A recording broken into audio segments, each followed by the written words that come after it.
আসসালামু আলাইকুম। বিকেলের নাস্তায় মসমসে কিছু খেতে আমাদের সবারই ইচ্ছে করে, তবে প্রতিদিনই সেই একই স্বাদে পেঁয়াজু, সিঙ্গাড়া, পুরি বা পাকোড়া খেতে আর ভালো লাগছে না। তাই আজ তৈরি করছি এমন এক নাস্তা যেটাতে স্বাদের জন্য রাখতে পারবেন আস্থা, আর খরচ একেবারেই সস্তা। পুরোপুরি ভিডিও মনোযোগ দিয়ে দেখবেন, টেনে টেনে দেখলে কিন্তু পস্তাবেন।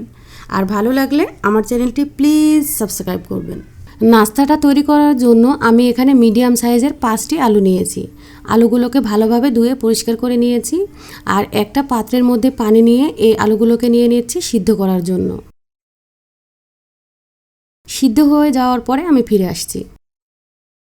আলুগুলো সিদ্ধ হয়ে যাওয়ার পরে ঠান্ডা করে আমি খোসা ছাড়িয়ে এভাবে স্ম্যাশ করে নিয়েছি। একটা পাত্রের মধ্যে নিয়েছি আমি, আর এখানে স্বাদ মতো ভাজা শুকনা মরিচ দিয়ে সামান্য পরিমাণ লবণ দিয়ে এটাকে কষলে নিচ্ছি।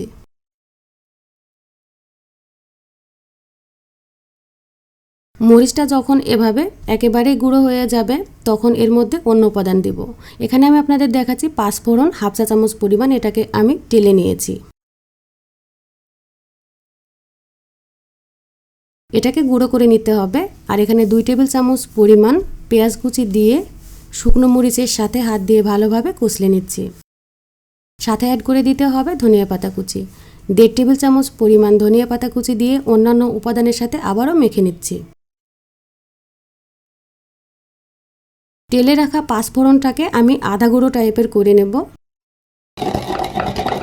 পুরোপুরি গুঁড়ো না করলে হবে, আধা গুঁড়ো থাকলে কিন্তু খুব ভালো লাগবে খেতে, ফ্লেভারটা ভালো আসবে। আমারটা এইরকম হয়েছে। এখন এই আলুর মধ্যে আমি গুঁড়া করা 5 ফোড়নটা দিয়ে দিলাম। অন্যান্য উপাদানের সাথে এই 5 ফোড়নটাকে মিশিয়ে আলুর একটা ভর্তা তৈরি করতে হবে। এই কাজটা আপনারা হাত দিয়েও করতে পারবেন। ভালোভাবে যখন সব উপাদানটা মিশে যাবে তখন এটাকে আমি ভাগ ভাগ করে নিচ্ছি। সমানভাবে ভাগ করে চপের আকৃতি করে নেব। আলুর এই ভর্তাটা আপনারা ফ্যামিলি মেম্বার অনুযায়ী করতে পারেন। বেশি ফ্যামিলি মেম্বার যদি থাকে তাহলে বেশি করতে পারেন, বা ইচ্ছে করলে কমও করতে পারবেন যদি কম ফ্যামিলি মেম্বার থাকে। এখন সবগুলোকেই এরকম আকৃতিতে তৈরি করে নিচ্ছি।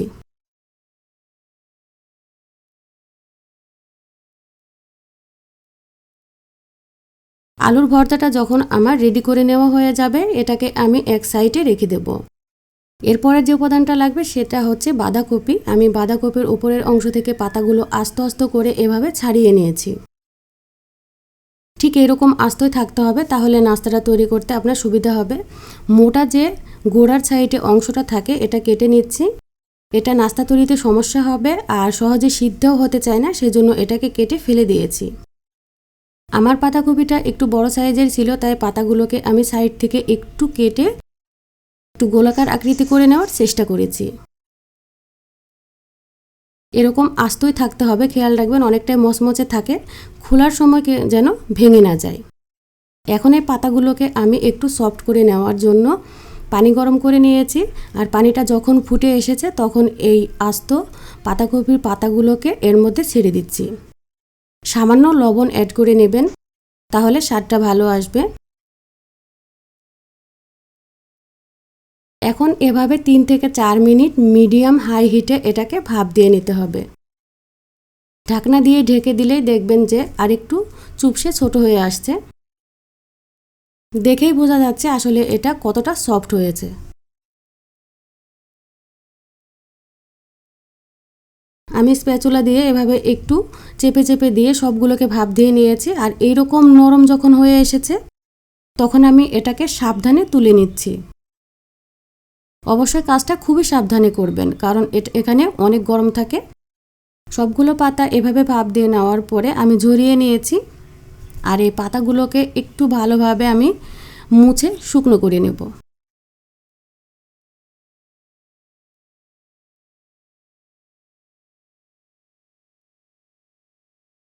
এক্সট্রা পানিটা থাকলে নাস্তাটা ফ্রাই করার সময় চটচট করে শব্দ হবে, ছুটে শরীরে আসবে।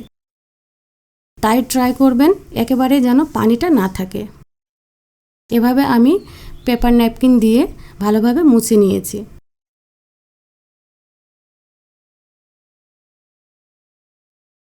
এখন আমি একটা ব্যাটার তৈরি করব। পাতাগুলোকে প্রিপেয়ার করে সাইডে রেখে দিয়েছি আর একটা মিক্সিং বোলের মধ্যে 1 কাপ পরিমাণ আটা নিয়ে নিচ্ছি। এর মধ্যে দিয়ে দিচ্ছি হাফ চা চামচ পরিমাণ আদা রসুনের পেস্ট, হাফ চা চামচ পরিমাণ দিচ্ছি ধনিয়া গুঁড়া, 1 চা চামচ পরিমাণ দিতে হবে লাল মরিচের গুঁড়া, স্বাদ মতো লবণ। দেওয়ার পরে আমি রুম টেম্পারেচারে থাকা পানি দিয়ে একটা ব্যাটার তৈরি করব। একটা হ্যান্ড বিটার দিয়ে এটাকে ভালোভাবে আমি এভাবে মিশিয়ে নিচ্ছি। প্রথমে অল্প পানি দিয়ে মিশিয়ে নেওয়ার পরে আপনি আন্দাজ করতে পারবেন আসলে পরবর্তীতে কতটা পানি অ্যাড করা লাগবে। আমারটাতে আরেকটু পানি লেগে যাচ্ছে, আমি দিয়ে আবারও আগের মতো মিশিয়ে নিচ্ছি। ভালোভাবে মিক্স করতে হবে। নাস্তাটা ক্রিস্পি করার জন্য 1 টেবিল চামচ পরিমাণ কর্নফ্লাওয়ার দিয়েছি। মিশিয়ে নিয়ে এসে আবার আর কোনো লাঞ্চ বা দলা যেন না থাকে, কনসিস্টেন্সিটা দেখেই বুঝেছেন। এখন এই ব্যাটারটা আমি রেখে একটা প্রিপেয়ার করে রাখা পাতা দিয়ে ওপরে আলুর যে চপটা আছে সেটা বসিয়ে দিয়েছি।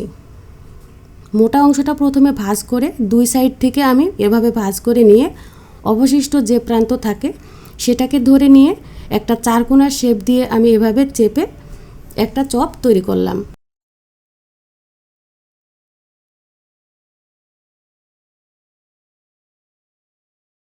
মোটা অংশটা ট্রাই করবেন প্রথমে ভাঁজ করার জন্য, তা না হলে কিন্তু এটা পরবর্তীতে আপনি উপরে দিতেও পারবেন না, আর যখন নাস্তাটা ভাজার সময় ফুলে উঠবে তখন খুলে যাওয়ারও সম্ভাবনা থাকবে।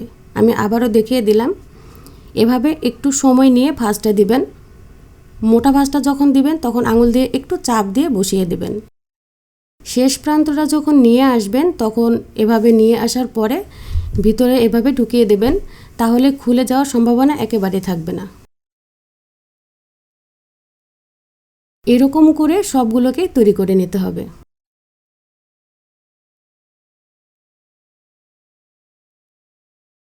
আমি আমারগুলোকে তৈরি করে নিচ্ছি।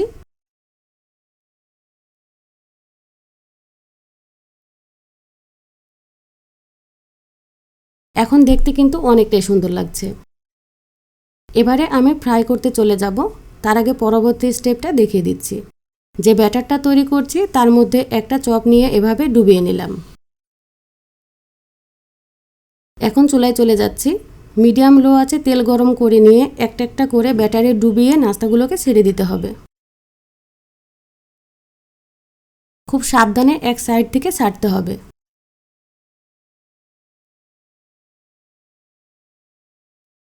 এখন অপেক্ষা করতে হবে নিচের পিঠটা ভাজা ভাজা হওয়া এবং একটা সুন্দর কালার আসা পর্যন্ত। আমি একটা স্প্যাচুলা দিয়ে এভাবে ঘুরিয়ে দিচ্ছি, সব দিকে যেন সমানভাবে ভাজা হয় এবং কালার আসে।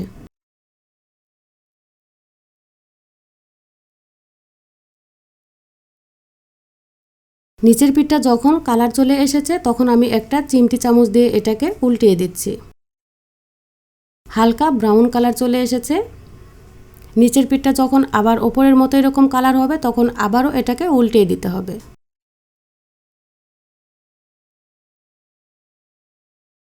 বেশ কয়েকবার উল্টিয়ে দিয়ে দিয়ে নাস্তাটাকে ভাজতে হবে, একটু সময় লাগবে।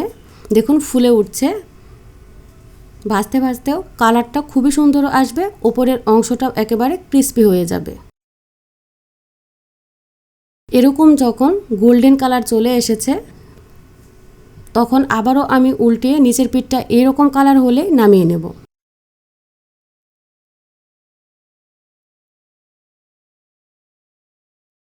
হয়ে গেলে আপনার স্প্যাচুলার সাথে বুঝতে পারবেন ক্রিস্পি একটা ভাব চলে আসবে। এখন আমি চিমটি চামচ দিয়ে তুলে একটু ঝরিয়ে একটা পাত্রের ওপরে রেখে দেব। আমারগুলো ভেজে নেওয়া হয়ে গেছে। এভাবে আমি সব ব্যাচগুলোকে ভেজে নিচ্ছি। ভেজে নেওয়ার পরে আপনাদেরকে দেখাচ্ছি, দেখুন লুকটা কতটা সুন্দর এসেছে। দেখতেও সুন্দর, খেতেও দারুণ। ওপরের সাইডটা যেরকম ক্রিস্পি থাকে, ভিতরের যে আমি পুরটা তৈরি করেছি সেটাও স্পেশাল স্বাদ আছে। অবশ্যই আপনারা ট্রাই করবেন, আশা করি খুব ভালো লাগবে। তবে এই নাস্তাটা গরম গরমই খুবই মজা লাগে, ঠান্ডা হলে কিন্তু মজা লাগে না। আমি একটা কেটে আপনাদেরকে দেখাবো। ভিতরের অবস্থাটা দেখুন, উপরে কিন্তু দেখুন ক্রিস্পি, ভিতরের সাইডটা নরম, আর ভিতরের পুরটাও খেতে দারুণ হয়েছে। এভাবে বাসায় ট্রাই করলে আশা করি আপনাদের কাছে খুবই ভালো লাগবে। আর কেমন হয়েছে আমাকে অবশ্যই জানাবেন। ভালো থাকবেন। আল্লাহ হাফিজ।